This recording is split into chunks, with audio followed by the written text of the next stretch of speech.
आप जरा इन वीडियो और तस्वीरों को देखिए।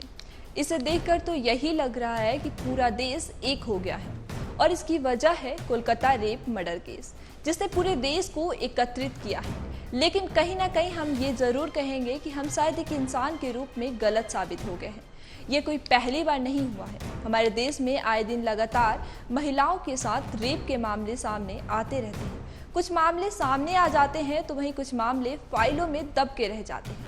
लेकिन कोलकाता रेप मर्डर केस दुनिया के सामने जागरूक हो गया है, जिसे लेकर हर एक गली और नुक्कड़ में प्रदर्शन हो रहा है।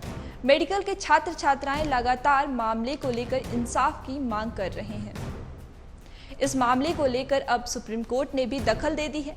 बता दें कि सुप्रीम कोर्ट के चीफ जस्टिस ने कहा है कि शांतिपूर्ण तरीके से प्रदर्शन कर रहे लोगों पर किसी भी प्रकार का बल प्रयोग नहीं होगा। मीडिया में कर रहे आलोचना पर भी लोगों पर कार्रवाई नहीं की जाएगी। बता दें कि सुप्रीम कोर्ट के चीफ जस्टिस ने पश्चिम बंगाल सरकार और कोलकाता पुलिस को भी कड़ी फटकार लगाई है। उन्होंने कहा है कि डॉक्टर की सुरक्षा राष्ट्रहित का मामला है। अस्पतालों में सेक्सुअल अब्यूज की कई घटनाएं हुई हैं। पहले भी स्वास्थ्य कर्मचारियों के साथ ऐसी घटनाएं घटी हैं।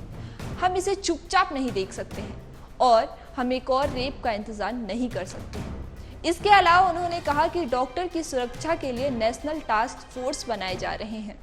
कोलकाता रेप केस मर्डर में चीफ जस्टिस DY चंद्रचूड़ ने कहा कि हमें डॉक्टर की सुरक्षा की चिंता है। हमने देखा है कि अस्पतालों में डॉक्टर के लिए रेस्ट रूम नहीं होता है। ऐसे हालात में डॉक्टर कैसे काम करेंगे? कैसे उम्मीद किया जा सकता है कि ऐसे माहौल में डॉक्टर काम कर सकते हैं? साथ ही कहा कि पीड़िता के परिवार को बॉडी तक नहीं देखने दिया गया। प्रिंसिपल ने इसे सुसाइड बताने की कोशिश की है। देर शाम तक FIR दर्ज नहीं की गई है। चीफ जस्टिस ने आगे कहा कि अस्पताल में 7,000 लोग घुस गए थे। उस समय कोलकाता पुलिस क्या कर रही थी? अस्पताल का प्रिंसिपल क्या कर रहा था? ये एक बहुत गंभीर वारदात हुई है। बता दें कि कोलकाता में हुए मर्डर केस में कई सवाल उठ रहे हैं। पहला सवाल तो ये है कि राज्य के मुख्यमंत्री ने पहले हुए रेप कांड में अलग अलग तरीके से खारिज करते हुए खुद को उससे बचा लिया था। हंसखली का घटना तो आपको याद ही होगा। उन्होंने इस मामले को प्रेम प्रसंग बताया था। इसके बाद और कई मामले भी हुए जिसे लेकर उन्होंने अपने आप को किसी भी तरीके से बचा लिया है। लेकिन इस बार कोलकाता रेप केस में उन्होंने कथित तौर पे भद्रलोक से जोड़ा है। भद्रलोक अब सड़कों पे उतर गए हैं। ऐसे में ममता बनर्जी के सामने बड़ी चुनौती आ खड़ी हुई है।